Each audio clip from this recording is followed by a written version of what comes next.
Lord of Mysteries, Amon, I'm here to steal your throne by author Zhi Chi Rou Zong chapter 146 to 159. Before that, however, there was still one thing he had to do. Kornli took out a bone whistle from his pocket and blew it. Miss Grace, the messenger, emerged from the white bone door in the bedroom, shaking her head from side to side, seemingly sensing an unusual aura. Mr. Kornli, someone here is summoning. Grace extended a finger, carefully sensing the flow of aura in the room. The room still contained a large amount of the sun's light and purifying aura that Kornli had just used, which created a significant obstruction for Grace's discernment. That gentleman who performed the ritual summoning in the room just now, do you remember his prayer? Grace asked. The ultimate destination of all death. The hell hidden deep within the spirit world. The master mender who forges flesh and blood, the hell messenger who controls souls. Kornli said without hesitation. Grace's face contorted into a blank expression that was completely incomprehensible. I've only heard the first two lines, I haven't heard the latter part either.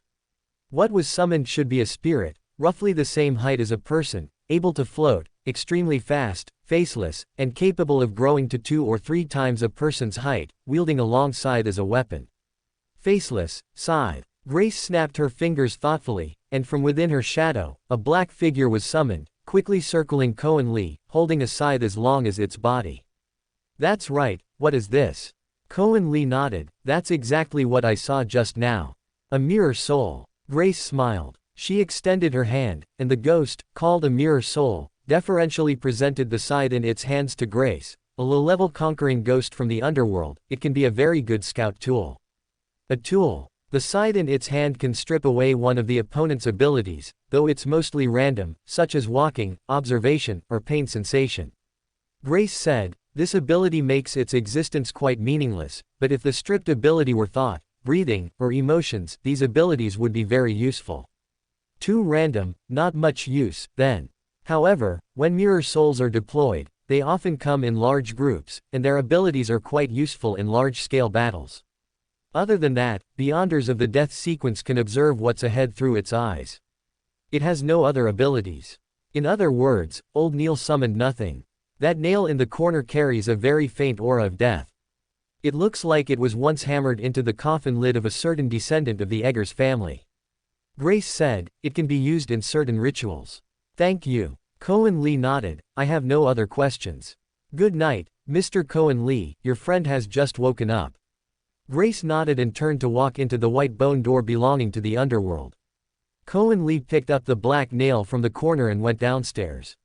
Old Neil had already woken up, with the empty bottle of the blood enhancement potion Kornli had given him beside his hand.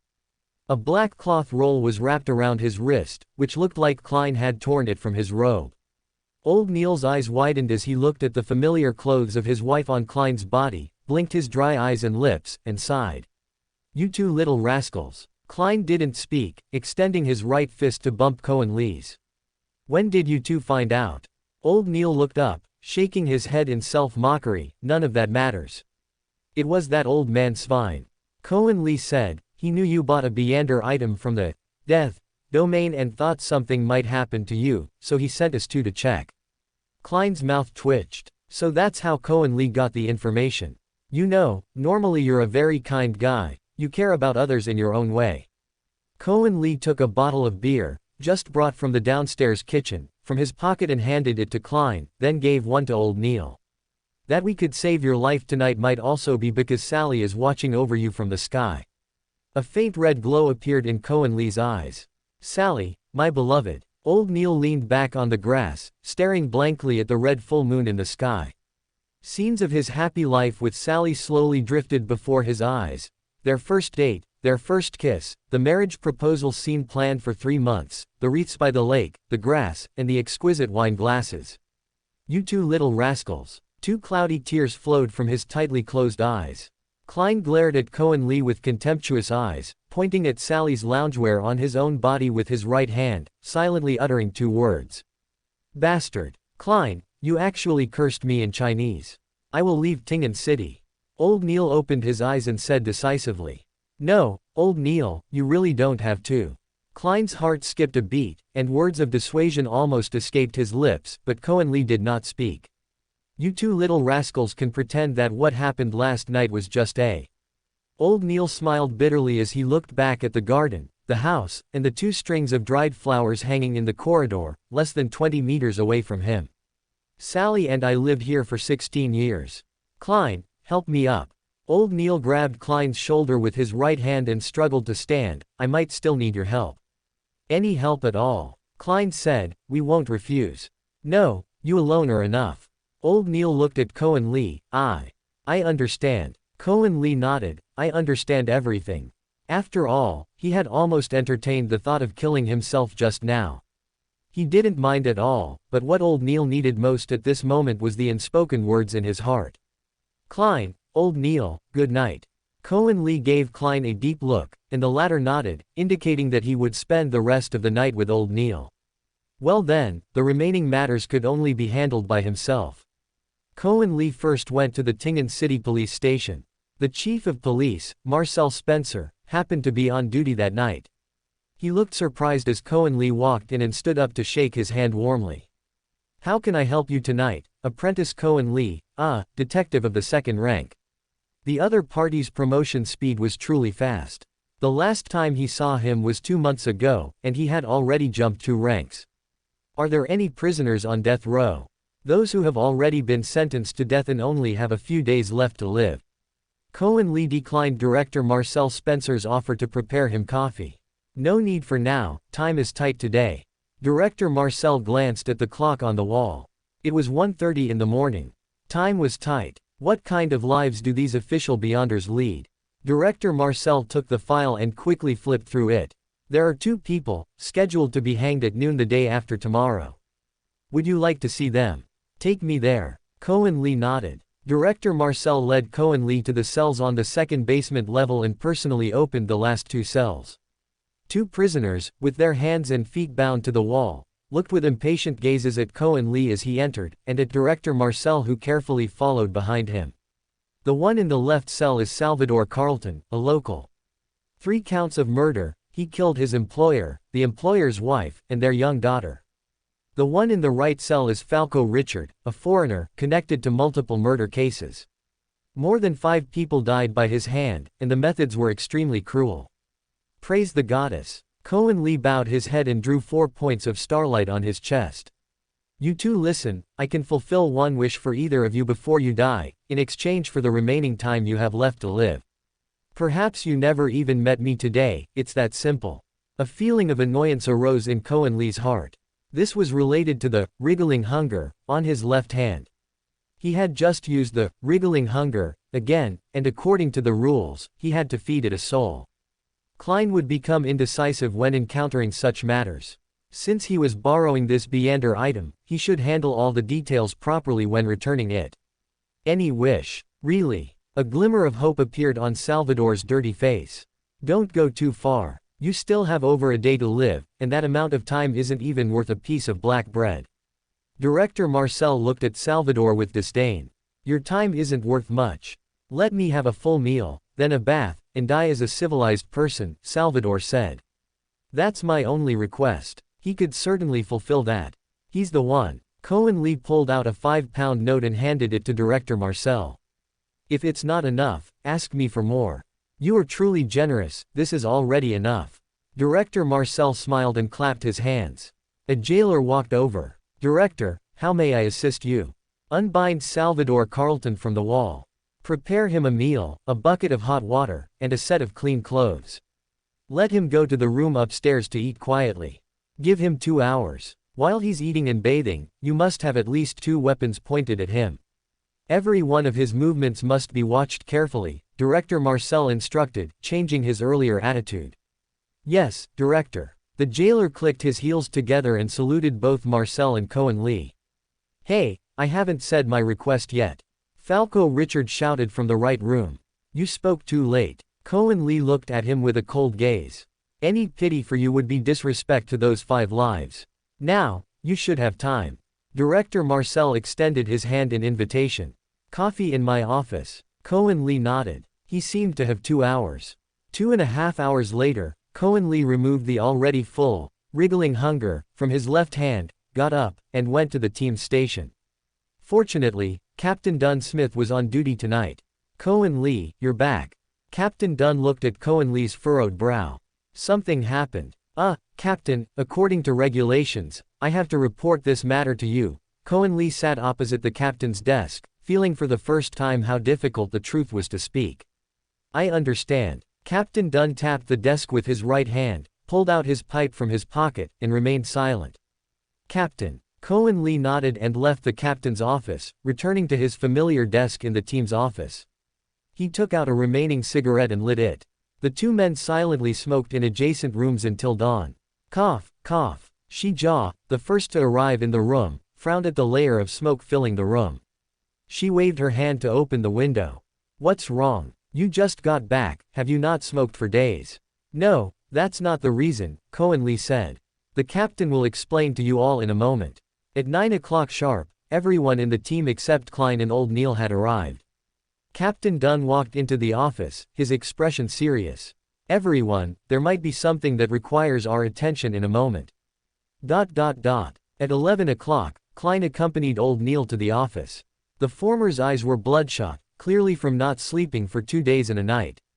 Old Neil had changed into a black tailcoat and was wearing a semi-tall silk top hat he had never worn before. He looked a little more haggard, but he gave off a completely new feeling. He seemed to have accepted the fact of his wife's death. This was a good thing. The door to Captain Dunn's office closed tightly behind Old Neil.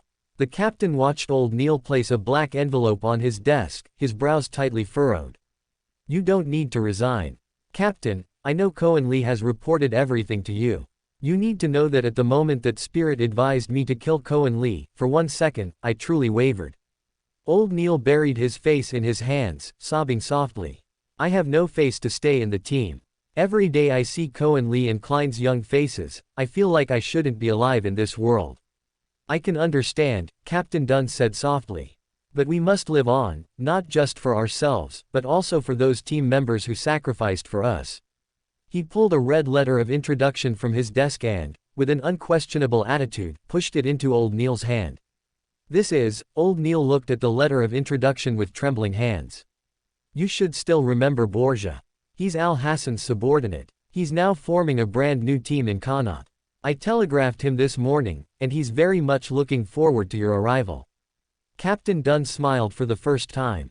And at my insistence, he increased your weekly salary by 30%. How do you feel, old man?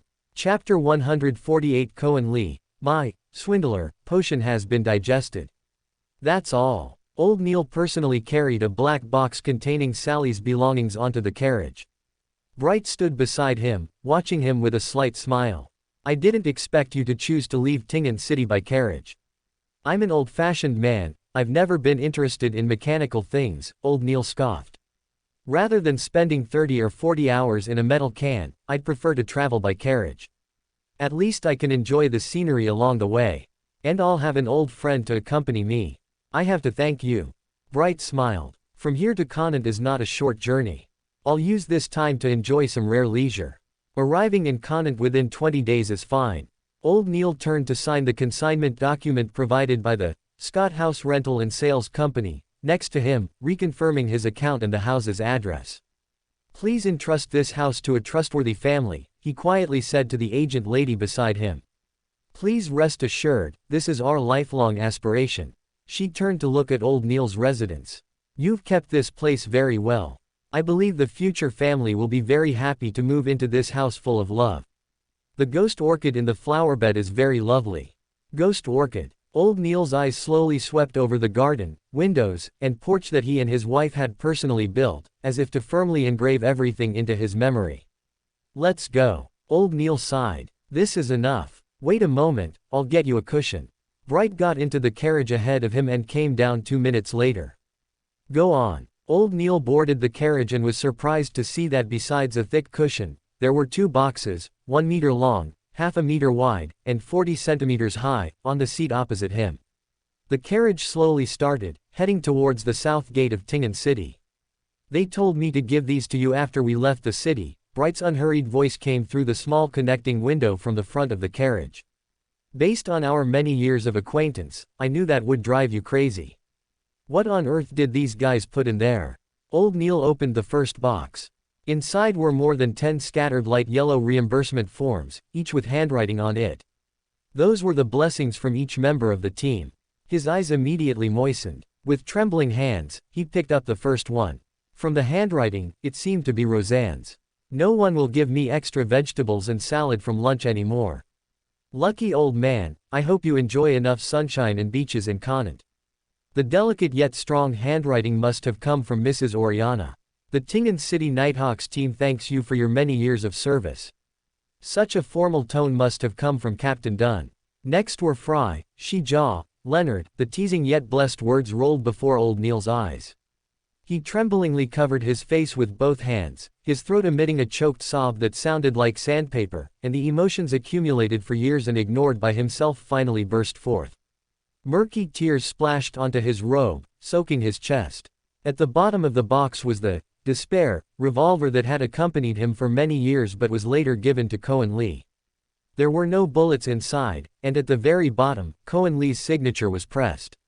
You should still remember how to use it. I sincerely hope that this weapon can remain hidden at the bottom of your box for life and never be taken out again. This little rascal, I'm going to be a mysticism consultant, not a frontline combatant. In his eyes, he seemed to see the young faces of Kornli and Klein, and scenes of himself interacting with them. What could be in the second box? He took a deep breath and opened the second box. A familiar aroma wafted towards him. It was biscuits. It was Sally's favorite rose petal and vanilla biscuits. He picked up a piece with his trembling right hand and bit into it. The familiar taste seemed to take him back to the time he spent with Sally 7 years ago. You two little rascals. Old Neil could no longer hide his emotions, and low sobs came from inside the carriage. Bright tactfully slowed the horses, as if even the gentle breeze outside would disturb old Neil's memories. At the same time, everyone in the team stood by the window of the room. In their eyes, they seemed to see old Neil's carriage slowly passing by on the road in front of the team, and old Neil's laughing and scolding voice could always be heard in their ears. They all had a rose petal biscuit in their mouths. I say, Klein, do you need to make so many biscuits? Kornli was the first to break the silence. He pointed his right hand at the 2 large boxes of rose petal and vanilla biscuits on the table, which were slightly broken. The quantity inside was at least twice the number of biscuits in old Neil's box. This is my first time learning to make biscuits, which is such a difficult thing, Klein's muffled voice came from the side. Although I have some residual memories of Sally, memory and practice are always 2 different things. Do you know how much effort I spent to make enough intact biscuits within 5 hours? Klein gently punched Kornli on the shoulder. The latter tilted his head to look at Klein. Heavy dark circles, from a sleepless night, appeared on Klein's face, making him look like a national treasure. I actually really want to see Klein in women's clothes. Fry's perfectly timed voice came from behind. He would definitely be very feminine. Ha ha ha. All the team members except Klein burst into laughter.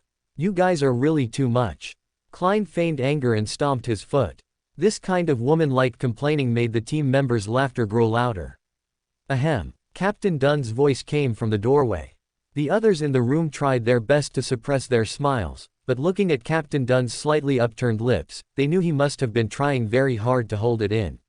Since old Neil has gone to Conant, Klein, you are now our mysticism expert. Huh, me. Klein pointed at his nose. I just joined the team, so you need to study hard and quickly master the knowledge old Neil left behind. Captain Dunn nodded. Until other personnel in the team are promoted, we will all rely on you. In an instant, a huge explosion sound came from Kornli's heart. The spirituality within his body flowed slowly through various parts of his body like water, and the sound of a flowing stream came to his ears. He knew that this was the effect of his swindler potion, which had been mostly digested. Welcome to Fanfic Audiobook, your go-to place for immersive audiobooks. If you enjoy the content, don't forget to like the video and subscribe to our channel for more amazing stories. And please support the author by link in description. Chapter 149 Melissa, Brother's dark circles are so big. Was it because old Neil had accepted the fact that he was deceived, and then happily accepted the final outcome? As a swindler, he doesn't necessarily have to act personally, it's more about planning. Calculate every step, then execute it perfectly.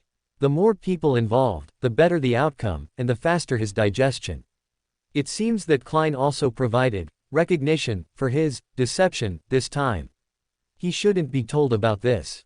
I can tell he still harbors strong resentment about wearing women's clothes. At least, don't mention it for a while. You can move into old Neil's room. I'll grant you access to the archives and the alchemy room. The key is on old Neil's desk, Captain Dunn said. That big room would be his from now on. Klein thought for a moment. Captain, can I apply to work back in the office, or have one more person accompany me in old Neil's room? Are you afraid? Captain Dunn raised an eyebrow. If you're afraid of ghosts. His gaze swept over Fry, Shi Jia, Luo Yao, and Leonard, his meaning clear. Do you think ordinary ghosts would dare to scare you in a Beander team's base? No, Captain, Klein said. I'm just used to working with everyone. Kornli, you and Klein moved together, Captain Dunn said. You two are already used to working together, which is a good thing. Besides, 6 desks in the team room are indeed very cramped. Everyone needs space to move around, not to brush their bottoms against the desks when leaving. We need a sufficiently relaxed environment to provide enough inspiration and continue our poetic creation, Leonard said, sweeping his messy hair back and nodding confidently. What will be the theme of your next poem? Fry asked hopefully. This question immediately left Leonard speechless, suspended in midair for a long time. I can reserve a chapter in my poetry collection for your work, Shi Jia said in a teasing tone. It seems you're not in a hurry. Is it really good for you to waste your youth on literature like this? Kornli smiled as he watched the office return to its usual laughter and antics. He exchanged a glance with Klein, and the two silently moved Kornli's desk to the side of old Neil's room, placing it at a 90-degree angle to old Neil's original desk. Kornli, come to my office, Captain Dunn beckoned. Kornli followed behind him, closing the door at the captain's nod. Regarding your mystical item, I need to know its characteristics to facilitate cooperation among team members, Captain Dunn said, picking up his pipe. If you feel any parts involve your privacy, you don't have to tell me. Understood, Captain, Kornli said, showing the twisted bracelet on his hand to the captain and explaining its uses in detail. An extra memory, Captain Dunn leaned back.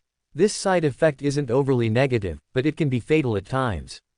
For a while, you need to observe Klein's condition. If there are any problems, you can go to the church for confession with a priest, or seek help from the Holy See. Kornli nodded. Your check arrived the day after you left, Captain Dunn said, taking a golden check from the Backlund bank out of his drawer and handing it to Kornli. £750. Not bad. He had another income. Including the £800 he would receive from Miss Justice in a few days, he would have £1,550. According to you, you used a requiem charm to eliminate that spirit. Captain Dunn looked at Kornli. If you still need to be reimbursed.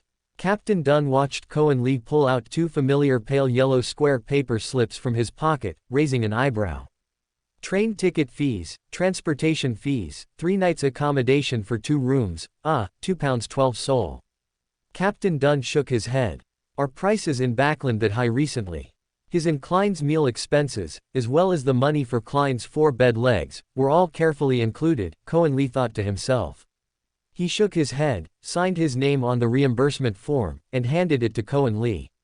You can go find Mrs. Oriana. Understood, Captain. Kornli stood up, turned around, and counted silently in his heart. 5, 4, 3. Oh, right, one more thing, Captain Dunn's voice rang out from behind as expected.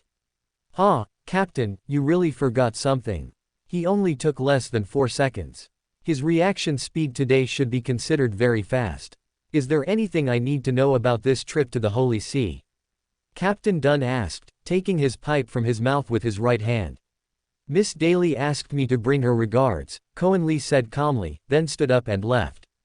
Captain Dunn said nothing, silently stuffing more tobacco into his pipe with his right hand. Klein stared at Kornli, pointing his right finger at the captain's room. This time we clearly didn't meet Miss Daly this time, all right. We'll talk about this when we get back, Kornli said, pulling out the wriggling hunger from his embrace and putting it into Klein's hand. I've already handled it. Don't worry, it was a death row inmate with a history of bad deeds, Kornli said proactively, before Klein could even ask. Klein nodded. 2 more hours until work ends.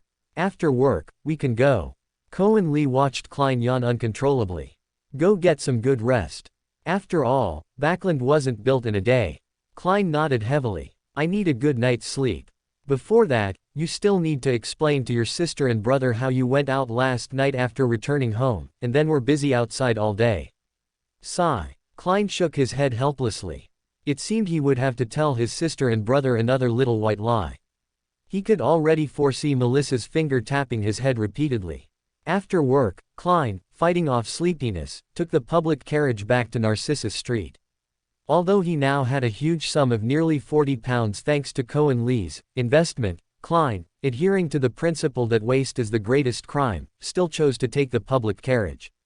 You're back. Melissa heard the sound of the key turning in the lock and hopped like a rabbit in front of Klein, scrutinizing his dark circles with her large eyes. My poor brother. Chapter 150. Who stole my stolen idea? I know you're working hard to earn money, but you also need to take care of your health, Melissa said, pinching Klein's ear. You and Benson are both working too hard. Sometimes I even feel like my existence at home is like Melissa thought for a long time, like a doll. No, how could that be? Benson walked out, laughing. You're our most adorable younger sister, a doll isn't that cute. Quiet, you two big men, listen to me, Melissa said, hands on her hips.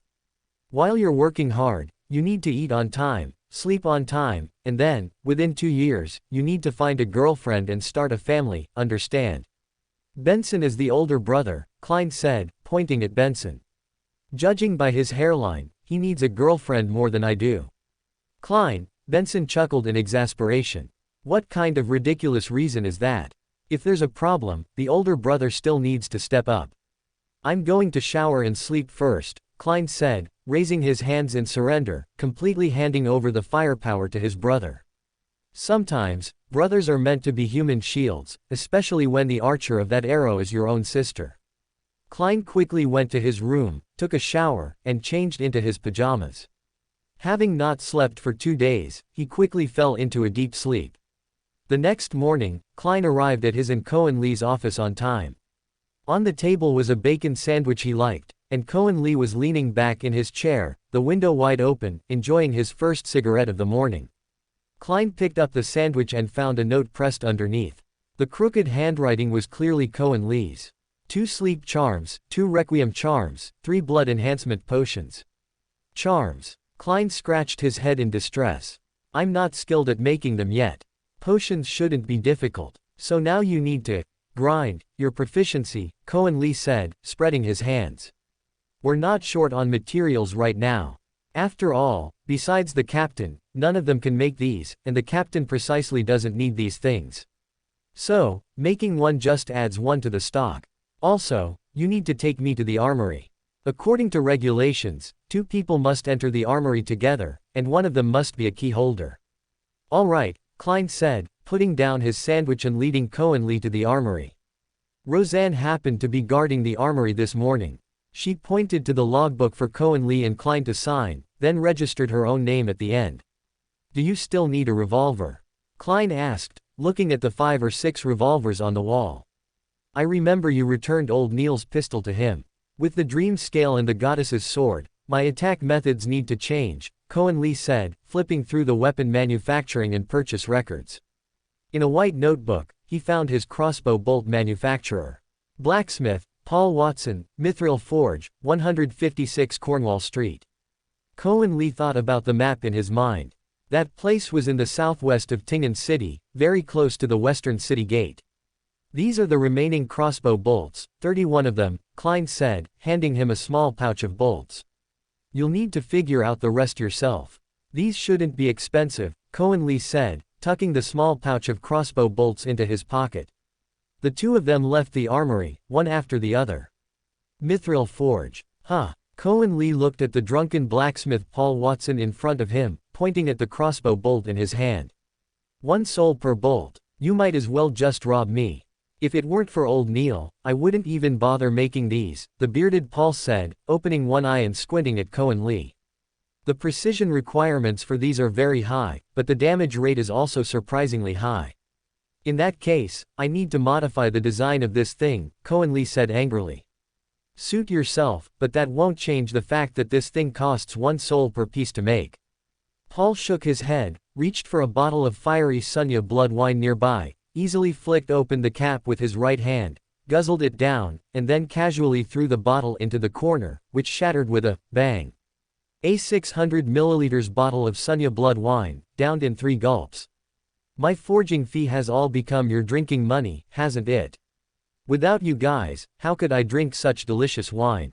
Paul seemed to have heard Kornli's thoughts, muttering just loud enough for Kornli to understand. You're not even pretending anymore. Mr. Kornli White, you're here too. Father Chris, bald and dressed in the yellow robes of the Church of the God of Steam and Machinery, walked in from the doorway and greeted Kornli. Praise the goddess, good afternoon, Father Chris. Steam above, good afternoon, Father Chris. Paul Watson quickly stood up, his eyes full of respect, completely devoid of his previous laziness and disrespect. Steam above, good afternoon, Mr. Kornli White. Father Chris drew the triangular holy emblem on his chest. Do you have business with us here? Here. Kornli pointed at the Mithril Forge, blacksmith shop, then at Paul. Is this a shop of the Church of the God of Steam and Machinery? Yes, Father Chris said, raising his right hand and pointing at the sign. Mithril, Church of the God of Steam and Machinery, isn't that a good match? A good match, you actually know Father Chris, Paul Watson muttered. I can give you half price on this thing, 10 pence per piece, no lower. Old man, out of wine again. Father Chris laughed, looking at the blueprint in Kornli's hand, his eyes lighting up. You drew this? Yes, is there a problem?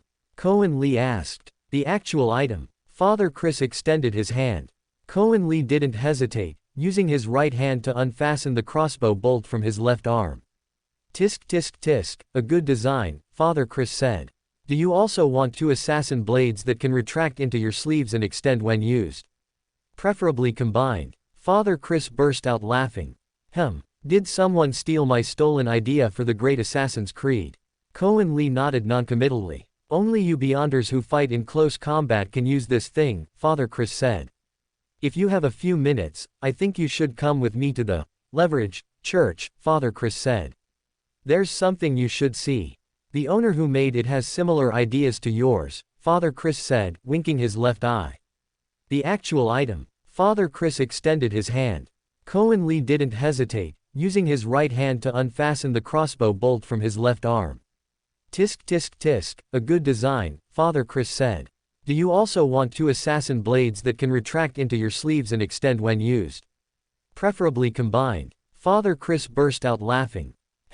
Did someone steal my stolen idea for the Great Assassin's Creed? Kornli nodded noncommittally. Only you Beyonders who fight in close combat can use this thing, Father Chris said. If you have a few minutes, I think you should come with me to the Leverage Church, Father Chris said. There's something you should see. The owner who made it has similar ideas to yours, Father Chris said, winking his left eye.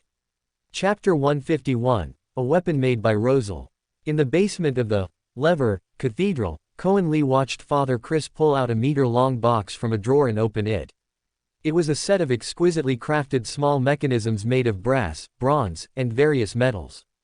Inside was an arm, suit, made of a thin layer of animal leather. The outer layer had a delicate, small hand crossbow, and there was a pull ring on the inner side of the arm, which looked like it was meant to be worn on the ring finger. Without needing an explanation, Kornli knew the purpose of that pull ring. Who made this thing? Although Kornli already had an answer in his heart, he couldn't help but ask. Rhosid Gustav, Father Chris said with a smile, this is a work from his time as a craftsman. Do you want to try it on? Kornli nodded without hesitation. Father Chris gestured for him to take this complex item from the box and put it on his left arm, placing the pull ring on his left ring finger. Finally, he gently extended his ring finger. Click. With a crisp sound, a half-meter-long stiletto, like a venomous snake, sprang from the inside of his left arm, striking the air in front of him like lightning. Good stuff, Kornli praised. It must use some alloys inside, but I'm not a member of the Church of the God of Steam and Machinery, so I'm not clear about the specific craftsmanship of this item. This item was found in Rosel's palace in Trier, but after inspection by all the craftsmen, for a Beander, this thing can at most be considered a toy. A toy. Kornli looked at Father Chris. Of course, for an ordinary person, if a crossbow bolt hits your blood vessel or head, such an attack would certainly be fatal. Father Chris said. But for a Beander, this thing would at most have some, not much, effect on a portion of Sequence 9 Beyonders. At the Sequence 8 level, as far as I know, except for the warrior pathway, which still adheres to the ancient route of close quarters combat, many pathways have their own long-range attack methods. Limited by its size, the crossbow bolt's string is not long, which means its attack speed will be very limited. This speed is even less than 1/3 of a bullet's speed. Kornli nodded. Father Chris's words made sense. Less than 1/3 of a bullet's speed meant his attack speed would be slow. It seemed it was time to give up his unrealistic fantasy. Kornli looked at the weapon again. His sharp eyes noticed a line of small Chinese characters marked at the exit point where the stiletto fired. Thorn of Ashes. This should be the name of this weapon, but why was it written here, and why was it written in Chinese? A thought suddenly appeared in Kornli's mind, and the result of this thought made his hands tremble involuntarily. Can this item be sold? Kornli looked at Father Chris with anticipation. Of course, not. Father Chris's dramatic pause almost made Kornli want to raise his hand to hit him. Rosel Gustav made many items throughout his life, and many of them have very many uses. Many people in the church spend their entire lives studying his works, including me. This is one of my hobbies, Father Chris chuckled, looking at the expression on Kornli's face. However, in consideration of our two collaborations, I can lend you this item to play with for a few months. After all, it's rare to meet someone in the same city who likes the same things. Kornli keenly felt that as Father Chris spoke, the air around him rippled abnormally, and the muscles on his face twitched unusually, as if something was affecting his thinking ability. Thank you for your generosity. Kornli knew when to stop. He quickly took the item off his hand, put it into the box, and turned to leave. Father Chris stood up to see him off, accompanying Kornli all the way to the entrance of the cathedral. He watched Kornli get into a taxi and leave the cathedral, and his eyes suddenly became a little confused. Strange, wasn't I going out to eat just now? How did I end up here? Father Chris scratched his head, looking at the passing congregants with a bewildered expression. Kornli held the box tightly, a slight smile on his lips. There was definitely something fishy about this item. Rosel, who was always willing to hide things, must have hidden something in this item that others would find very difficult to discover. Perhaps that something was hidden in the name of this item. Kornli returned home with the box, closed the door and windows, opened the box, placed it on the bed, clasped his hands together, and softly said, "Thorn of Ashes." This sentence was spoken in authentic Chinese. The crossbow and stiletto in the box gradually softened before Kornli, becoming pliable like cotton candy. The components changed and merged with each other, wriggling continuously like a mass of living flesh. 2 minutes later, a bright silver men's revolver appeared in the box. Its long barrel, huge firing pin, and completely non-reflective black grip made Kornli feel a chill. A rolled-up note slowly pushed out from the barrel. Kornli picked up the note and read it word by word. The characters on it were clearly the Chinese characters commonly used in Rosel's diary. I knew it, besides me, there would be other transmigrators in this world. The first sentence made Kornli pause, then he sighed, knowing this must be Rosel's usual trick to deceive people. Heh, how did you know? That's right, I just know. Ha, talking across space, you're really interesting. Alright, I won't play with you anymore. The people of the church will definitely tell you that this is a work from when I became a craftsman, but you should know that when I made this great work, I was already an alchemist. And then what? So, when I made this item, my abilities had already far surpassed the level of a craftsman, which allowed me to imbue this revolver with more abilities. I have to admit, with the advent of firearms, the usefulness of hand crossbows has become less and less, and you should need a very good weapon. As a senior transmigrator, I should provide you with some convenience. I just happened to have an extra Beander characteristic of an assassin around, which directly led to the birth of this weapon. Chapter 152. Kornli, fool, your shipping fee is due. The Thorn of Ashes weapon has 3 ways of being used. Its attack method changes, entirely controlled by the hammer. Without using the hammer, and with ordinary bullets, its narrow barrel can create a silent effect. Pull the hammer halfway, and when you pull the trigger, all 6 bullets in the barrel can be fired at once. You'll find it very useful when facing a group of enemies. Open black lens bracket writing here. I hope readers remember our domain. Read Taiwan's good books, super awesome, close black lens bracket. Indeed, the thick armor on the Dawn Paladin's body likely can't be penetrated by ordinary weapons. The Thorn of Ashes made by Rhosid achieving this effect is truly remarkable. Pull the hammer all the way back, and the current bullet will become a sniper bullet. After firing, its range can reach 300 meters, and its power doubles. If it hits an enemy's vital point, there's a high chance it can inflict a fatal attack on enemies below sequence 8, and a critical hit effect on enemies at sequence 7 and above, causing a large amount of damage. If you have a shaved head, there's a certain chance it can increase the critical hit rate. Of course, if you're willing to believe. Rhosid, you scoundrel, do you always like to finish other people's sentences? You know that above artisan is appraiser. An appraiser's ability can minimize the negative risks on Beander items. That is to say, when making the Thorn of Ashes, I have tried my best to help you avoid many of its risks. If you only use it normally, the Thorn of Ashes has no side effects. However, if you use the latter 2 effects, 3 hours later you will become especially insecure. Only shadows can make you feel at ease. You must find a shadow within 3 hours of use and hide in it for at least an hour before coming out, otherwise, you are prone to being tracked by monsters hidden in the darkness. Is this the assassin's reliance on shadows? This side effect is very friendly to the user. 3 hours is already enough for most battles. Kornli flipped the note over. There were 2 more lines of handwriting on it, completely different from the previous ones, looking like they were added later. When I left Trier, I overlaid a layer of temporary knowledge on the Thorn of Ashes to prevent this weapon from being continuously held by members of the church. The moment you make the Thorn of Ashes appear, that layer of temporary knowledge will gradually dissipate. Any records and memories about it will not appear in history, nor will it be tracked. I believe you should know what I mean. That is to say, the Thorn of Ashes is naturally immune to divination. This is good information. Good luck, my dear compatriot. I wish you can complete what I have not completed. Huang Dao. This guy is truly thoughtful.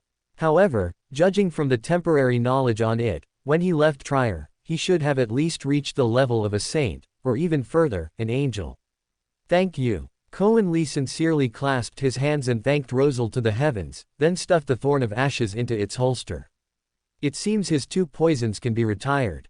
No, he still has a use.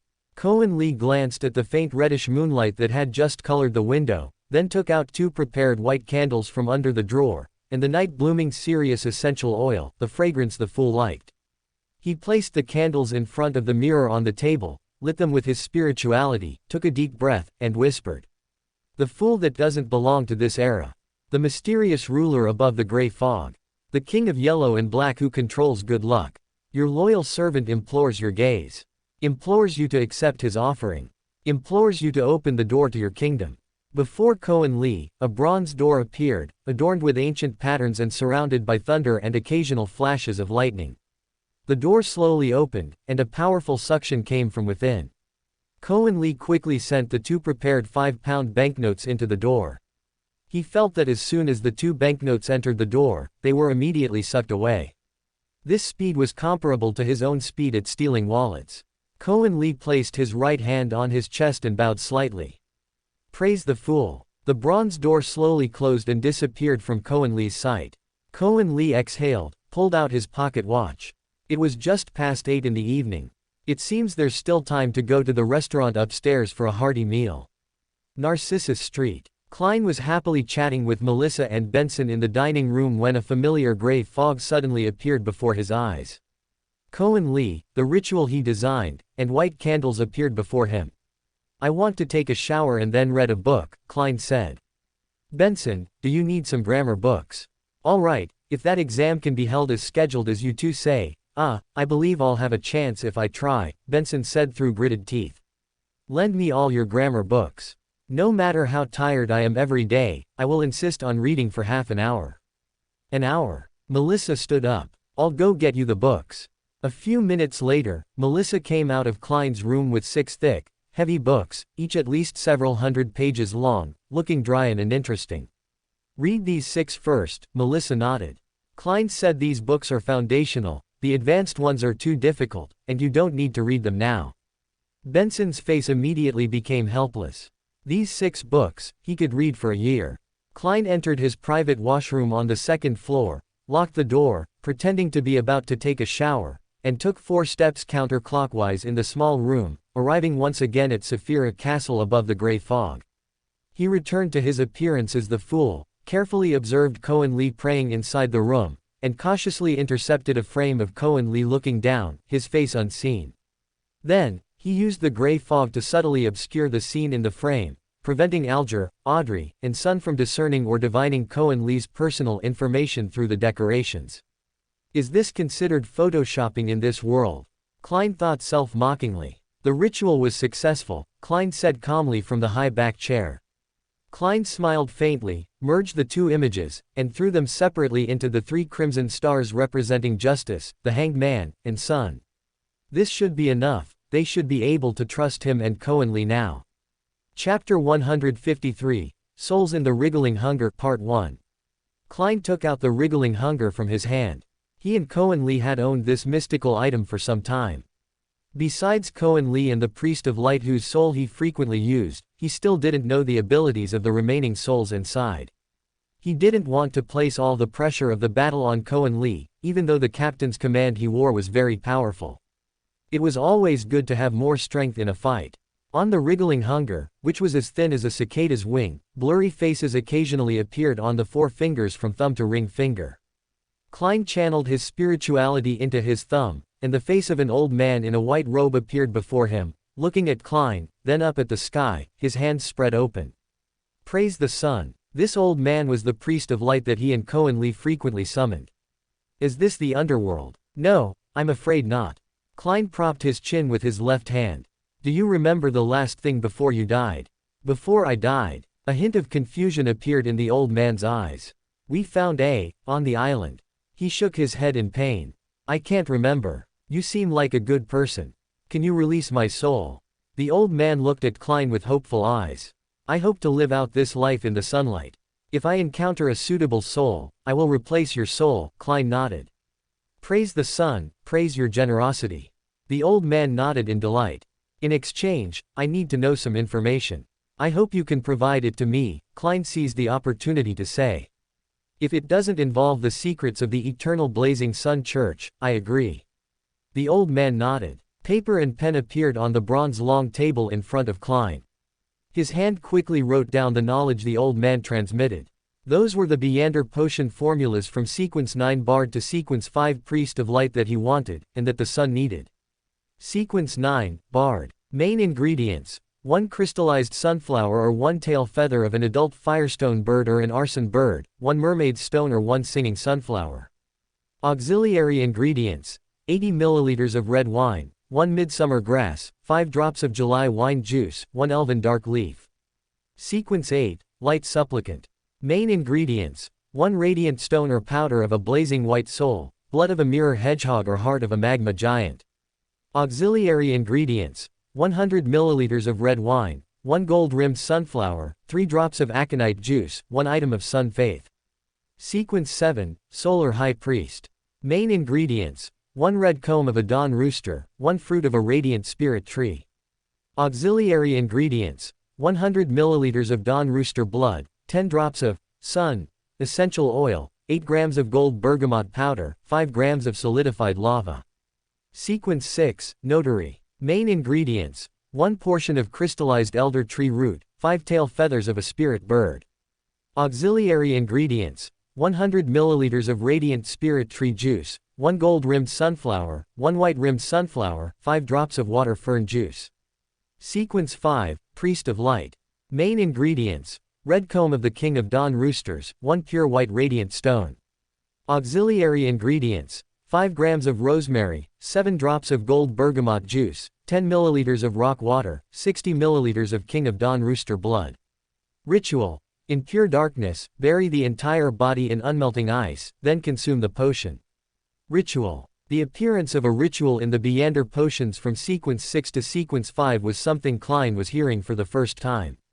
Light is great, but where there is light, there is also darkness. The old man finally said, his entire soul appearing exhausted, as if he had used up all his strength. The purpose of this ritual is to plunge oneself into absolute darkness, to let the glimmer of light in one's heart ignite one's body and mind, thereby becoming a priest of light. Only pure faith can make one a spokesperson for light. A flash of understanding appeared in Klein's mind, and the priest of light's soul vanished before him. As a clown, his spirituality was a bit more than Kornli's. If he used the priest of light's ability, he believed he could use it 3 to 4 times. Too much would easily drain his limited spirituality. After all, borrowed abilities are no match for one's own. Klein tapped the index finger of the wriggling hunger. The soul of a lady in a lake blue dress floated out, looked around, and curtsied to Klein. "Where am I? It's not important." Klein said, "I want to know, how did you die?" "Die?" The lady looked at her hands in shock, 2 tears falling from her eyes. "I died." This soul hadn't accepted her death yet. Klein waited patiently for a few minutes, waiting for the lady's soul to calm down. "Your soul was captured by this Beander item, so you must also be a Beander." "Madam, may I have your name?" "Abby Olson, I am a corpse collector." After a few minutes of crying, Abby's emotions became a bit more stable. A corpse collector. For him, her use should be very limited, she might have some resistance against certain undead. Klein comforted her with a few words, promising that if he had the chance, he would bring the news of her death to her relatives in Backlund, in exchange for Abby's gratitude. "So, the third one." Klein tapped his middle finger. So this is what death is like." The soul of a man in a brown hunting suit and a duckbill cap appeared before Klein. He spun around in midair, not at all worried about his state. "Sean Fours at your service, great master. I am a hunter, skilled in traps, tracking, and discerning details and traces that others wouldn't notice. Whether in the wild or in the city, this is my territory." Sean stepped his right foot back, placed his left hand on his chest, and bowed deeply in Klein's direction. "Are you from Intis?" Klein heard a hint of Intis's unique languidness in his accent. "Truncest is my birthplace. It's a romantic country, with dances every day, countless banquets and artists, gathering the artistic essence of the entire continent." Sean chattered on non-stop, then suddenly stopped. "I hope I can go back and see it. I will give you the chance." Klein nodded, waving his hand to draw Sean's soul back into the wriggling hunger.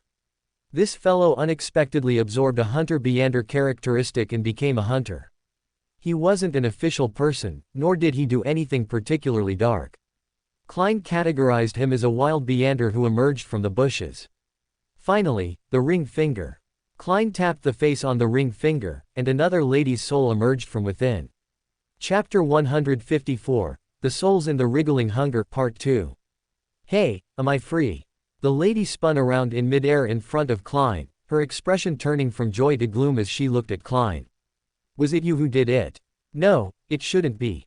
I remember the man who left my house and plunged a black dagger into my chest had gray hair. Hello, my name is Carol Weber. I seem to be under your control now, or so it appears. What do you want?" "I want to know your pathway name and sequence, madam," Klein asked. "I am a cryptologist, sequence 7, Carol explained. You should have heard of the previous 2 names of this pathway, they are Marauder and Swindler." "Marauder. Is this Kornli's current sequence?"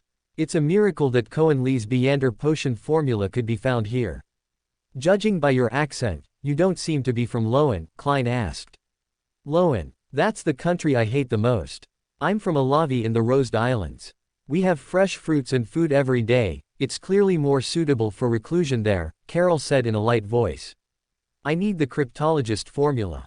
If I have time to go to Alavi, I can release your soul there or leave a message for your family," Klein said. No need," Carol spun around in the air. "You only want the cryptologist formula, so it seems you already have the preceding Beander potion formulas. You give me an unfamiliar feeling, but this place gives me a familiar feeling." Carol mused. I don't need a message, I'm the only one left in my family. As for soul release, I don't need it for now. I'm quite happy to be able to help others with my abilities, even if it's not by my own will. I can give you the formula first, and I'll tell you what I need after I've thought about it." A cunning glint appeared in Carol's eyes. She pointed a finger at Klein's body, and a thin stream of knowledge, like a flowing brook, rushed into Klein's mind. This was the mental connection channel between the wriggling hunger and its controller. Klein's right hand unconsciously picked up the pen on the table, materialized paper, and quickly recorded the knowledge Carol transmitted. Sequence 7, Cryptologist. Main ingredients: brain of a sphinx, 1 adult hypnotic worm. Auxiliary ingredients: 80 milliliters of sphinx blood, 10 drops of hypnotic worm mucus, 1 moonstone, 1 wild rose, and a self-designed cipher written on paper.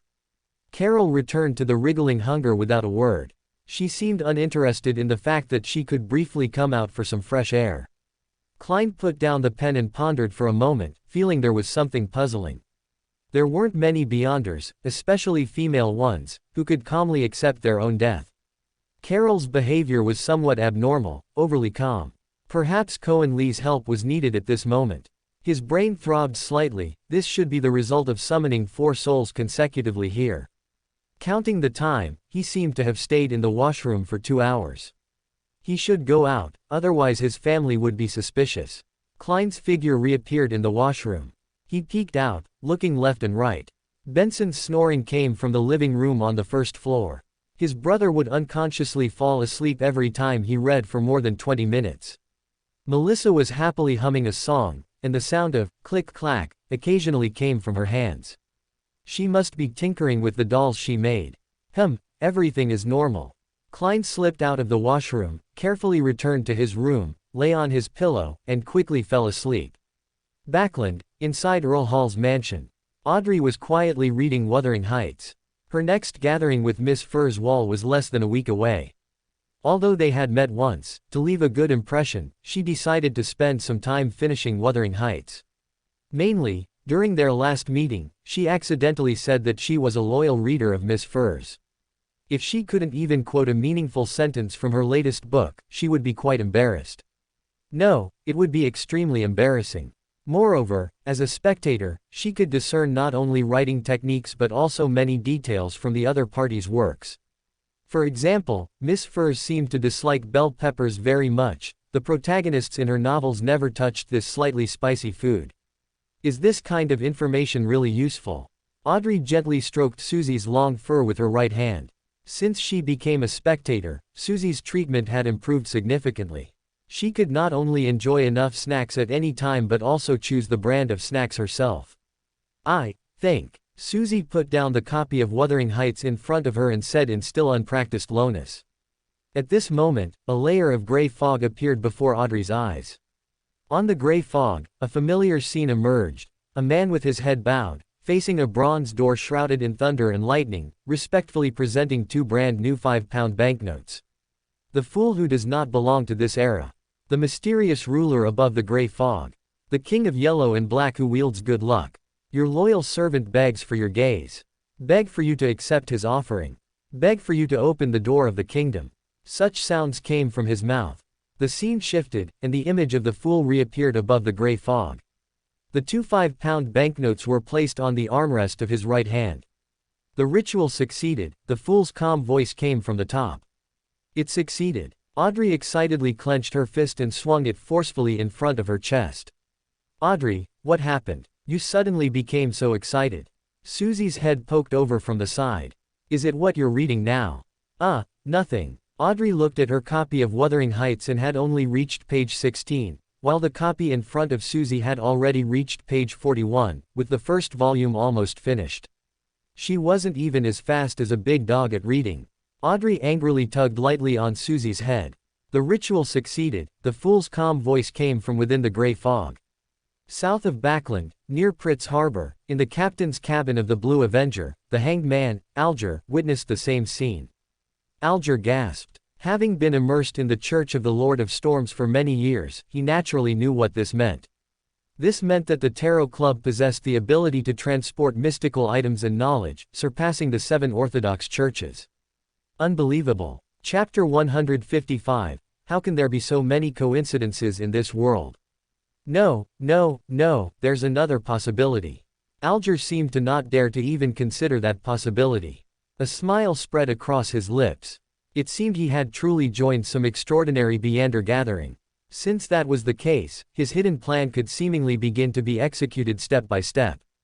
Alger Wilson stood up, took 2 white candles from the table, found a mirror, cleared the table, prepared the incense that the fool liked, and took out £5 and 5 £1 banknotes from his pocket. He gently rubbed his right thumb and index finger, using his spirituality to light the 2 white candles, and specks of light appeared before him. The fool who does not belong to this era.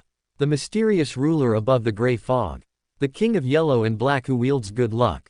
The next morning, Kornli brought 2 sandwiches to old Neil's room. A cup of warm coffee was already on his table. Klein reached for his roasted pork sandwich and nodded slightly at Kornli. Are you still going to the divination club tonight? Kornli understood. This was a prelude to discussing something with him. It would be better to find a place to eat something rather than discuss it at the divination club. He had been too busy lately and hadn't had time to properly treat his stomach. I've decided to eat some seafood first, then go. It'll be at that Finepotter restaurant next to the pier, the one that's all live, Kornli said. Klein nodded, his eyes lighting up. He also had a deep interest in seafood. Mrs. Oriana walked in and handed an envelope to Kornli. This is your reimbursement from 3 weeks ago, and your weekly salary that you didn't pick up last week. Oh, the reimbursement for his Sequence 8 potion had arrived. Thank you. Kornli took the envelope. Klein watched Mrs. Oriana leave, then pulled a thick envelope from his in my arms and handed it over. It also contained a thick wad of pounds. This is from that lady in Backlund, Klein sighed. I'm just a loyal delivery man. Oh, this was the £800 formula commission provided by Miss Justice. I'll go continue practicing the method of making charms in a while, Klein said. If there are no problems, I can completely replenish all the charms you've used before tonight. If you're making them, can you change all the charm activation abilities to crimson or night? Kornli asked. Every time I use a charm, I have to find it by size first, and when inputting spirituality, I also have to think of the corresponding activation incantation. It's really brain intensive. Your brain is meant to be used, Klein mumbled. Night. Yes, Kornli nodded. Help me change all of them. He took out all the round silver charms, triangular silver charms, and spiritual silver charms from his lower back, accidentally revealing his newly acquired Thorn of Ashes. The silver gun barrel exuded a classical aura, making Klein look at it with great envy. I thought you weren't using ranged weapons anymore. No, I think it's better to use them, Kornli said. Rhosid was right, the speed of a hand crossbow is indeed too slow. Rhosid. This weapon came from Rhosid, a Beander weapon. Kornli's lips moved slightly, 2 words lingering on his lips without being spoken. It was the Chinese pronunciation of Wan Shang, evening. Klein nodded, indicating he understood. I'm going to the bank, I might not be back for lunch. Kornli tucked the 2 envelopes into his pocket and stood up to go to the captain's office. The captain went to the church. Leonard, sitting in the captain's chair, leisurely read a poetry collection without even lifting his head. This meant that as long as there were no major issues, everyone was free to move around. Kornli nodded and took a carriage to the Backlund Bank in Tingen City, taking out all the money from his money bag and handing it to the counter lady to count. Excluding the 2 checks you spent, it's a total of £5,371, 12 sols, and 6 pence, the counter lady said with a smile after counting all the money Kornli had. The person's clothes were very ordinary, but a man who could use over £5,000 should be quite well known in Tingen City. The money for the next stage's potion formula should be enough. Besides his weekly salary, Klein should also have nearly £60 in cash. Excluding the household expenses he was responsible for, a large portion of it he probably wouldn't need for now. Klein's pocket money was temporarily sufficient. At 5 in the afternoon, Klein and Kornli met again at the All Live restaurant by the pier. Kornli ordered a lot of seafood in one go. There were 2 large lobsters placed in front of each person, one cut into pieces and pan-fried with butter, and the other topped with a generous amount of minced garlic. Other seafood flowed onto the table like water. Kornli gestured to Klein, let's enjoy this dinner first. More than an hour later, Kornli held his stomach and slowly drank black tea with Klein to aid digestion. I want to see that weapon, Klein said. Kornli took out the thorn of ashes and placed it on the table, pointing at the barrel with his hand, signaling Klein to look at the Chinese characters inside. What was Rhosid's intention in leaving us a weapon? Klein asked, puzzled. And why is this weapon precisely in Tingen City? Let's not consider these things for now, Kornli said. Right now, we don't even count as chess pieces. What did you want to talk to me about today? Klein took a sip of coffee and recounted in detail what happened when he released the souls from the wriggling hunger last night. A priest of light, a corpse collector, a hunter, and a cryptologist, a smile appeared in Kornli's eyes. This combination, plus Kilangos's own abilities, is really too good. He can attack, escape, purify, track, and is also good at analysis. He must have spent a lot of effort to gather all 4 of these souls. It was truly a coincidence that just as his swindler potion was a little more than half digested, someone delivered the cryptologist potion formula. This was simply too coincidental. You suspect this was deliberate? Klein asked, looking at Kornli's almost furrowed brows. If it was deliberate, then the other party is on our side now. Kornli reached out. Did you write down the cryptologist formula? Chapter 156, Kornli's Premonition and Intuition. Klein took out the cryptologist potion formula he had written last night from his pocket and handed it to Kornli. The brain of a sphinx, adult swarms of hypnotic worms. Kornli read the 2 Beander material softly. He had never heard of these 2 items at the Evil Dragon Bar. He could try looking in other gathering places. If that didn't work, Eater of Candles was his last resort. You already have the formula for the next sequence, while my magician formula is still nowhere to be found. Klein looked at Kornli with a resentful gaze. The latter took out a piece of paper full of writing from his pocket and handed it to him.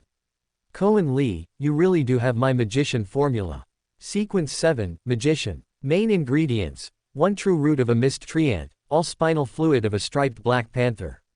Supplementary ingredients: 60 milliliters of pure water, 30 milliliters of mist treant sap, 3 grams of water-shaped gemstone powder, 4 drops of hallucinogenic herb essential oil.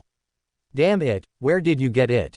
Klein stared intently into Kornli's eyes, trying to find a clue in his gaze, but all he saw was the reflection of the crab shells on the table in his eyes. Is your brain full of food? I don't think you need to rush, Kornli's voice came from across the table. The formula is actually the least urgent thing. What you need is to quickly digest the clown potion and find a suitable way to act. This kind of thing is different for everyone, and there's no ready-made teaching model. Even if you and I are both clowns, the laws of digestion we grasp might not be the same, Kornli said. All right, I'll make sure to use my time effectively. Klein put away the paper with the formula. I always feel like you're very nervous today. Indeed, I am very nervous, Kornli said, extremely nervous. Did you find that record? Are you talking about the 1097 record? Klein shook his head. The access to that record must be beyond the scope of documents I can view. This was what troubled Kornli the most. Ever since 1097 gave him the portrait of Madame Sharon last time, there had been no further activity, and Captain Dunn's side also hadn't seen any actions from 1097. According to the clues he knew, such items were usually placed in the Church of Tranquility, which was the largest church in Backlund, or simply in the deep dark heaven. As the terrestrial extension of the Evernight goddess's heaven, no one should be crazy enough to try to attack that place, right? That should be one of the safest places in the world. Since there's nothing, let's go back. Kornli took out the wallet he bought this afternoon, pulled out 2 gold pounds and 2 sol from it, and paid the bill. Come to my house tomorrow evening, Kornli said. Ah, what are you going to do? I want to meet the soul of the lady inside the wriggling hunger who provided the cryptologist formula, Kornli said as he put on his hat and walked. You think she has a problem? A very big problem, Kornli sighed, very big. After her death, she didn't care about revenge, nor did she care about her family. It seemed her only wish was to live inside the wriggling hunger. Carol Weber, that surname is worrying. If she has a problem, then her soul can be released in advance. In his opinion, the other 3 souls posed no great threat. All right, Klein said, I'll tell Melissa that I'll be working overtime tomorrow. I can cook something, Kornli said, but I need to buy groceries before getting off work tomorrow. I can go grocery shopping and think about what to eat for dinner, Klein said, looking happy. Kornli said nothing, watching the carriage slowly pass 42 Goral Street. On the lawn outside the main gate, Larnlius's fiancée, Megos, was lying on a lounge chair, enjoying a rare sunbath in the setting sun. She was mumbling something, but even with Kornli's extraordinary hearing, he couldn't make out what she was saying. What are you looking at?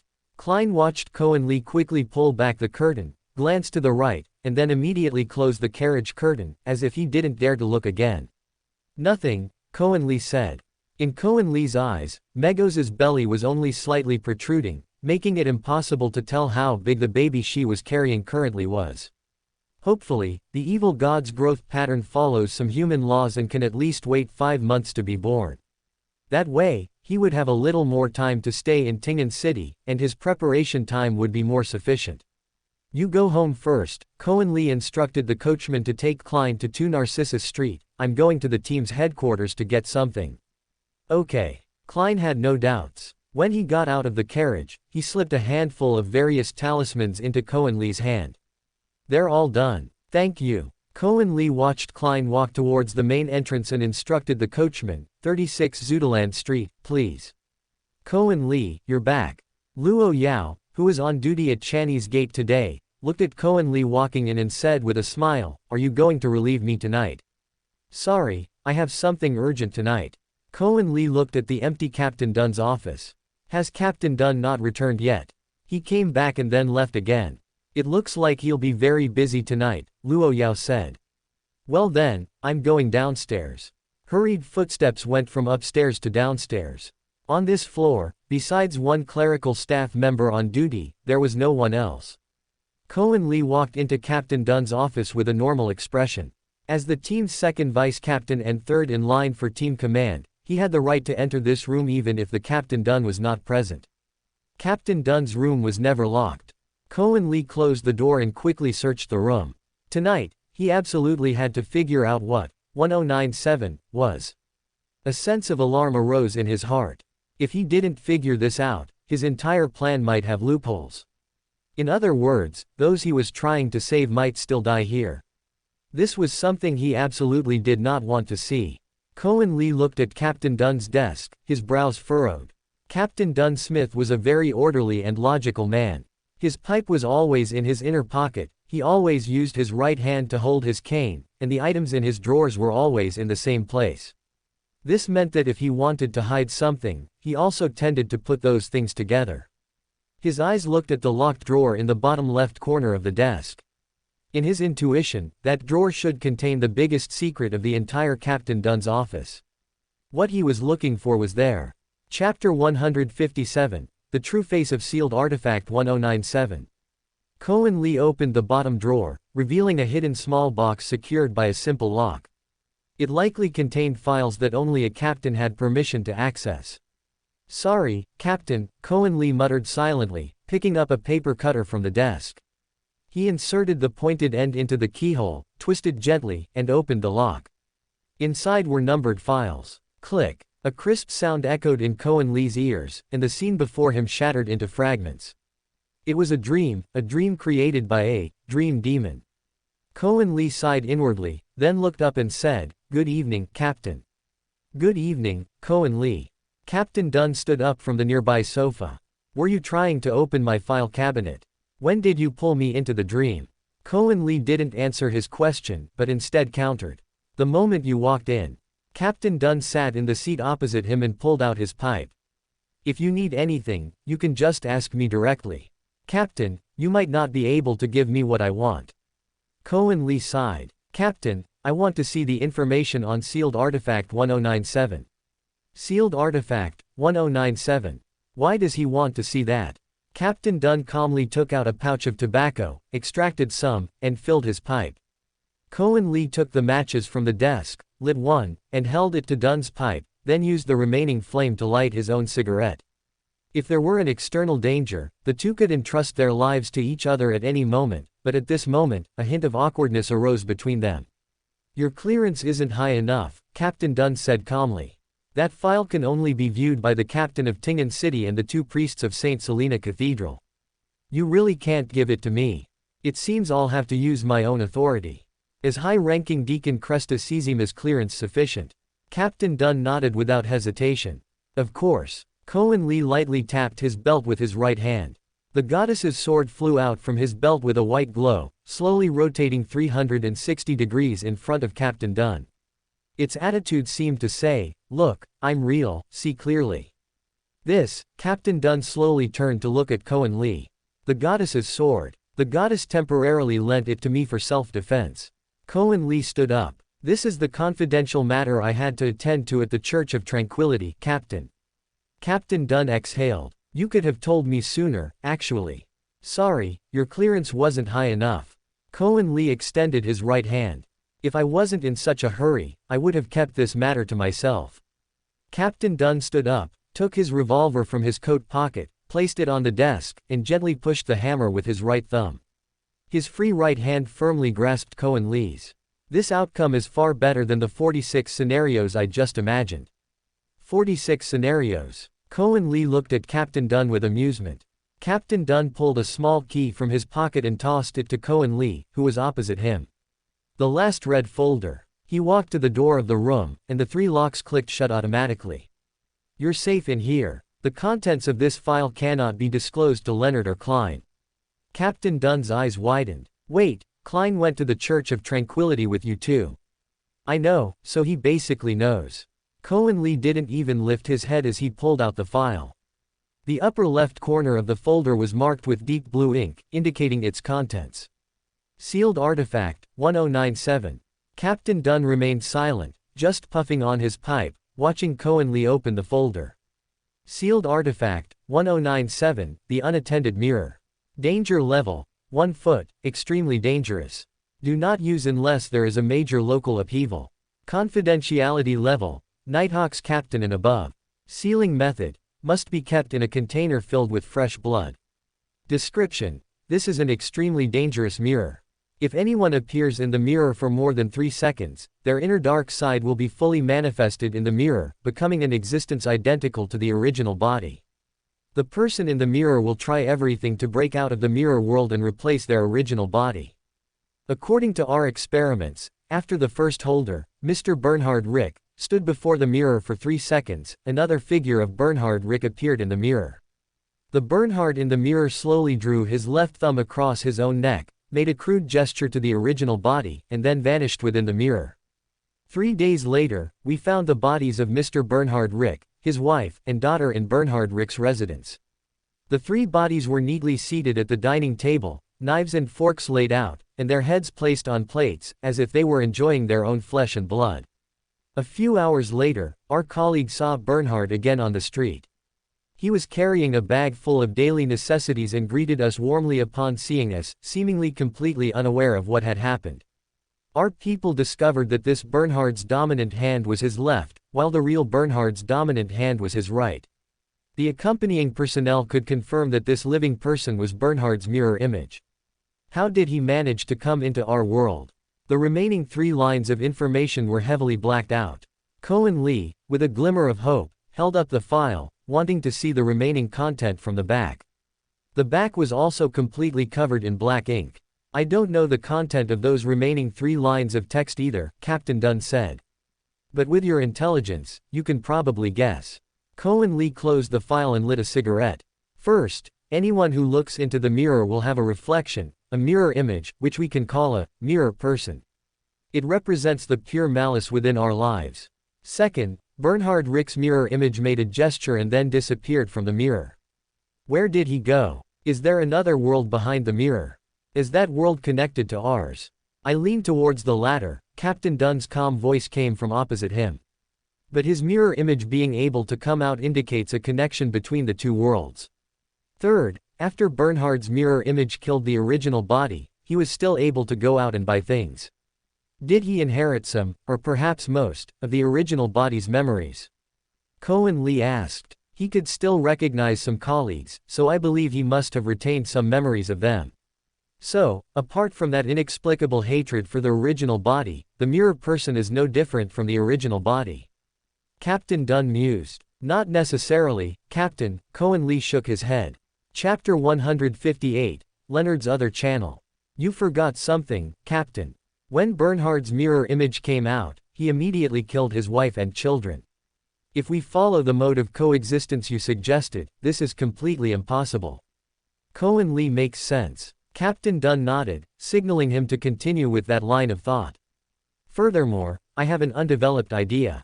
Kornli picked up the coffee grounds from the table and brewed himself a cup. Bernhard's family was killed by Bernhard's mirror image. Why didn't he run away? Instead, he took over Bernhard's unfinished work and went to buy daily necessities. In their minds, is killing the original body a completely reasonable thing to do, or is replacing the original body and living with the original body's family equally reasonable? This depends on whether their identity is exposed. Or is it that the concept of law is completely absent from their minds? If I take this one step further, does the world they live in, if such a world truly exists, also lack the existence of laws? Captain Dunn put his extinguished pipe into his mouth and remained silent for a long time. Therefore, if their goal is to replace the original body, then the objective they desire is likely something more than what this mirror can achieve. Kornli threw the last sentence onto the table, making it resonate clearly. It seems no one has thought about these things yet, Captain Dunn said, taking the pipe out of his mouth and exhaling. I want to know, why did the church transport 1097 to Tingen City? This thing is completely useless to us. We Beander teams use sealed artifacts to deal with bad people, but what can 1097, this sealed artifact, do? Can it extract the malice from the target, leaving behind only their kindness, fairness, and the beautiful side of life? Kornli looked at Captain Dunn in disbelief.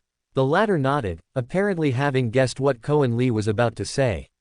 The order I received was to use experimental subjects, death row inmates who have already been confirmed to have committed crimes, to verify the abilities of 1097. After being reflected by 1097, the subject showed absolutely no desire for repentance, Captain Dunn said. Then why not destroy this thing? We haven't found a way, Captain Dunn said with a wry smile. Just now in the cathedral, we placed 30217, the seer's mirror, opposite it. Trying to use the malice inside the mirror to destroy 1097 sounded like a good idea. However, since 1097 still exists, the result was obviously not very good. And then, the seer's mirror shattered into powder on the floor. It was completely ineffective, Captain Dunn said. As expected of a grade 1 sealed artifact, it directly killed its little brother. We used hammers, knocking, iron blocks, and we even used the compressor from the Church of the God of Steam and Machinery, but there wasn't a single scratch on its surface, Captain Dunn said helplessly. Sulfuric acid. Lava. That's the next step, Captain Dunn said, watching Kornli toss the key back to him.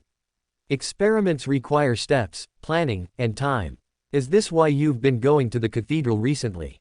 There are other things, but most are internal team affairs. Captain Dunn gave a tired smile.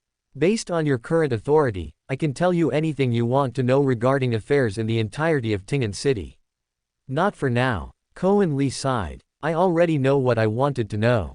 Aside from being able to cause trouble, this broken mirror currently offers no benefit to the team members. In Kornli's eyes, this thing is less practical than the blood vessel thief. I will write a letter informing High Deacon Cresta of your thoughts. Captain Dunn and Kornli swapped places. The former pulled out an ink pen and white paper from the drawer under the desk, watching Kornli pull out his third cigarette of the day. Anything else? No, Captain. Good night. Kornli nodded. I was just wondering where I should eat my late-night snack tonight. He reached out, grabbed the goddess's sword, which had been flying around outside having fun for nearly half an hour, tucked it into his belt, nodded goodbye to Captain Dunn, stood up, and left. Kornli walked out of the team's headquarters, turned back to look at Captain Dunn, who was still writing a report in his second-floor office, then turned right onto the Bluestone Road. The night grew deeper. Kornli felt that the weather today was especially cold and chilling. The next morning, Kornli brought breakfast to the office and, while no one else had arrived, told Klein about the existence of 1097, and its abilities. A mirror. Klein frowned, taking small bites of his sandwich. A terrifying sealed artifact. No, what's more terrifying are two equally gluttonous Kleins, Kornli joked. Oh, speaking of that, I've already figured out what I want to eat tonight. Klein said, looking eager. Hey, Klein and Kornli, if you're free, I need assistance from both of you. Leonard, wearing a gray peaked cap, seemed to be in a hurry. I think I've found Larnlius's whereabouts. Damn it, I've dragged this out for so long, couldn't you have discovered it a bit later? Kornli angrily took a huge bite of his sandwich, using the thick bread and smoked meat to mask his frustration. That's good news, Klein said, looking at Kornli. Isn't it? The sentence was phrased as a question. Seems so, Kornli said uncertainly, if he waits inside the house for us to arrest him and obediently puts on the handcuffs.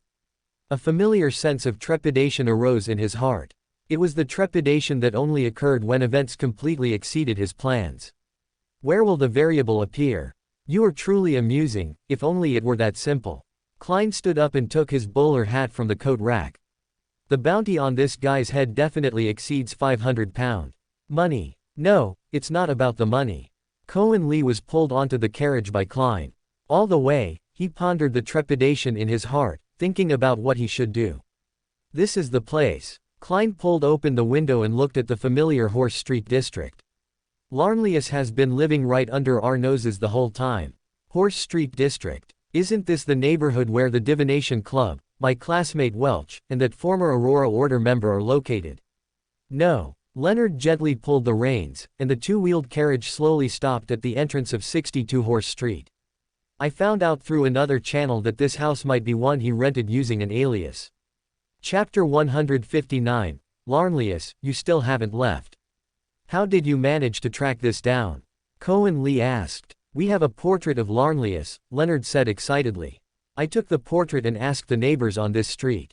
One elderly gentleman said the portrait looked somewhat similar to the tenant at number 62, except for his eyes. Glasses can be taken off at any time. Leonard, my dear, classmate, why are you being so proactive right now? The landlord said this house was rented to a single gentleman, but he often travels to the southern continent for business and rarely returns. Leonard gently twisted the doorknob with his hand, and the tightly locked door made him frown. Leave it to me. Kornli pulled out the only dagger he had left from his lower back, jammed it into the keyhole, twisted it hard, and then gently lifted it. The door slowly opened. Professional matters should still be handled by professionals, Leonard nodded admiringly. Leonard, don't say that. The one residing in you is an ancestor-level existence. Kornli muttered a silent criticism, followed Klein into the house, and quickly shut the door. Don't move. What are you doing? Leonard frowned. In my perception, there is no one inside this house. Klein immediately stopped moving, knowing that Kornli's every word carried profound meaning. Klein, perform a divination. Is there any malicious gaze watching us nearby? Kornli asked. Kornli, what are you doing? Leonard was about to say something when his head tilted slightly. Let him do it, the old man's voice echoed in his mind. He must have sensed something that shouldn't be here. This is very important. Leonard nodded to Kornli, walked to the back door himself, and carefully observed the surroundings. Old man, what exactly are you talking about? We are only here to track a financial fraudster, he said in an extremely low voice. Your perspective on the issue is too simplistic, Pallas Zoroast replied to Leonard's question without any hint of anger. In this world, money is always just a tool. Klein pondered for a few seconds, took his cane, stood it gently on the ground, and a trace of his spirituality passed through the cane directly into the ground. Then, he slowly let go. This was the divinatory method of cane divination. I seek the source of the gaze that holds unusual attention toward this house. I seek the source of the gaze that holds unusual attention toward this house. I seek the source of the gaze that holds unusual attention toward this house.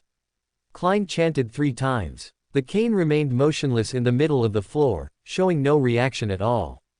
It should be safe. Before Klein could finish speaking, the cane in the middle of the floor suddenly fell towards the direction of the main door they had entered through.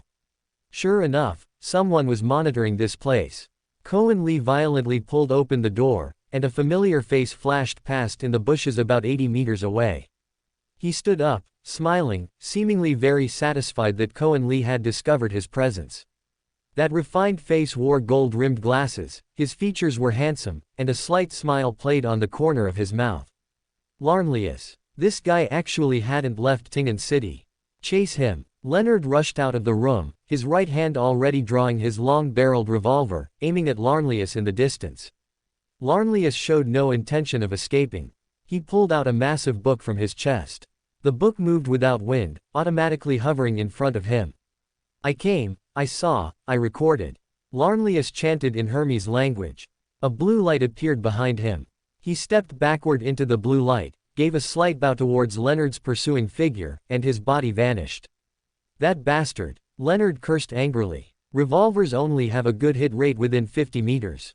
If he had fired just now, there was a high probability he would have missed. If only he had the captain's dream into ability. Now you finally realize how weak your ability is, Pallas Zoroast mocked in Leonard's mind. To saints and angels, a sequence 8 doesn't even qualify to carry our shoes. Damn it, old man. Leonard spat, turning to look at Kornli, who had just caught up, and Klein, who was running up behind him. How did you find out? Leonard looked at Kornli suspiciously. How did he find out? Larnlius is such an arrogant exhibitionist. Since he left clues here, he would be unhappy if he wasn't present to watch our surprised expressions. However, he certainly couldn't tell Leonard this. A gut feeling. Intuition, Kornli said, spreading his hands sincerely. I can't explain too much. If you were a swindler, you would understand. But I am a midnight poet. This statement instantly silenced Leonard. The three returned inside the house. Under the effects of Klein's divination and Kornli's eye of wealth, the two quickly discovered a hidden compartment inside the house, along with the letter left by Larnlius. Klein performed his third divination of the day. To avoid any unexpected situations, he used dream divination. There is no danger associated with the letter. Klein opened his eyes. It is just a very ordinary piece of correspondence. Leonard took the letter, opened it, and read it out word by word. Ha ha ha, congratulations to you. Congratulations on finally finding this letter. This proves that you are not too stupid or too dull, and you are qualified to participate in this game of life and death I have designed. Child laborers who constantly die young, factory workers who rarely live past 10 years due to the environment and hard labor, female workers who risk serious illness just to earn meager wages. I see countless grievances shrouding every factory, making the surroundings oppressive and dark. This is the worst of times, and it is also the best of times. Our game will begin against this backdrop. Idiots, prepare yourselves. I am going to give you a hint. This guy is a genuine lunatic with paranoia and antisocial personality disorder, Leonard cursed, then continued reading. Ladies and gentlemen, my hint is that I have planted a bomb in Tingen City, a bomb that will continuously grow stronger over time. Go find it, and resolve it before it explodes on its own. If the game fails, with a boom, the entire Tingen City will turn into ruins. Believe me, regarding this matter, I have not engaged in any deception. Larnlius, who loves bringing surprises to his friends. For more thrilling fanfiction stories like this, check out my channel Fanfic Audiobook. Dive into epic adventures, mysterious realms, and legendary journeys brought to life through immersive storytelling. Don't forget to like, share, and subscribe for more amazing audiobooks.